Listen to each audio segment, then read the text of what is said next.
ക്രൂശിനൊപ്പം കാൽവരിയിലേക്ക് 19-ാം ദിനം.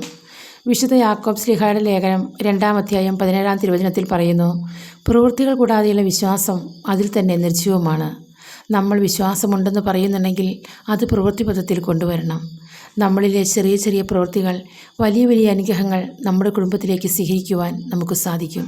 ചെറിയ ചെറിയ മാറ്റങ്ങൾ വലിയ വലിയ അത്ഭുതങ്ങൾക്ക് കാരണമായി തീരും.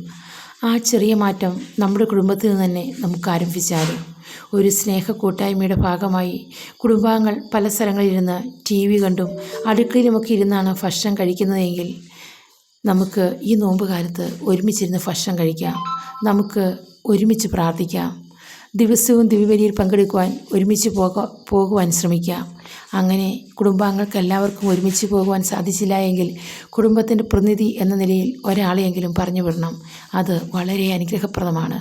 കുടുംബത്തിലേക്ക് അനുഗ്രഹം ക്ഷണിച്ചു വരുത്തുന്നു വിശ്വകുർബാനയിലെ പങ്കാളിത്തം. നമ്മുടെ വീടിനടുത്തുള്ള മറ്റ് ഭവനങ്ങളിൽ കടന്നു ചെന്ന് അവരെ സന്ദർശിക്കുകയും അവരുമായി സൗഹൃദം പങ്കുവയ്ക്കുകയും രോഗികളുണ്ടെങ്കിൽ അവരെ ആശ്വസിപ്പിക്കുകയും നമുക്ക് ഈ നോമ്പുകാലത്ത് ചെയ്യാവുന്നതാണ്. വ്യക്തിപരമായി നമ്മളിൽ വരുത്താവുന്ന മാറ്റം ബൈബിൾ വായിക്കുവാനുള്ള ഒരു തീരുമാനം എടുക്കുക എന്നുള്ളതാണ്. ഈ നോമ്പ് ദിവസങ്ങളിൽ നമുക്ക് കുറേ അധിക സമയം ബൈബിൾ പാരായണത്തിന് വേണ്ടി ചിലവഴിക്കാം.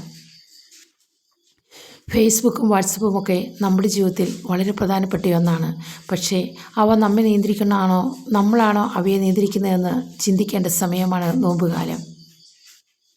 ഇങ്ങനെയുള്ള ചെറിയ ചെറിയ മാറ്റങ്ങൾ ചെയ്താൽ അത്ഭുതകരമായിട്ടുള്ള അനുഗ്രഹം നമ്മുടെ കുടുംബത്തിലേക്കും വ്യക്തി ജീവിതത്തിലേക്കും ഈ നോമ്പ് കാലത്ത് കടന്നു വരുന്നു.